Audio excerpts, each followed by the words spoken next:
శ్రీలంక రాజధాని కొలంబో వరుస పెళ్లిళ్లతో దద్దరిల్లిన క్రమంలో శ్రీలంక అంతటా హై అలర్ట్ ప్రకటించారు. ఆదివారం ఉదయం 3 చర్చిలు, 5 5 స్టార్ హోటళ్లలో పేలుళ్లతో 160 మందికి పైగా మరణించగా 400 మందికి గాయాలయ్యాయని అధికారులు వెల్లడించారు. పేలుళ్ల ఘటన అనంతరం శ్రీలంకలో ఎమర్జెన్సీ సర్వీసులు రంగంలోకి దిగాయి. పేలుళ్లు జరిగిన ప్రాంతాల్లో సాధారణ పరిస్థితి నెలకొనేందుకు స్థానిక భద్రతా అధికారుల ప్రయత్నాలకు తోడు ఎమర్జెన్సీ సర్వీసులు తోడ్పాటు అందిస్తున్నాయి.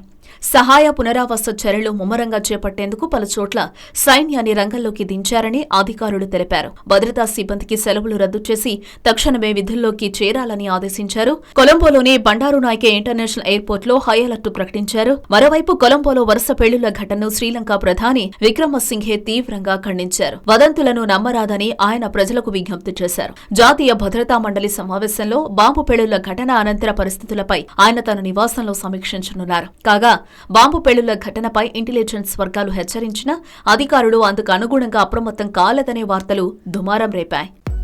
హలో, మిమ్మల్నే ఫిలిం సెలబ్రిటీస్ రియల్ స్టోరీస్ ఏంటో తెలుసుకోవాలనుందా? లేటెస్ట్ గా రిలీజ్ అయ్యే మూవీ రివ్యూస్ నేను చెప్తే వినాలనుందా?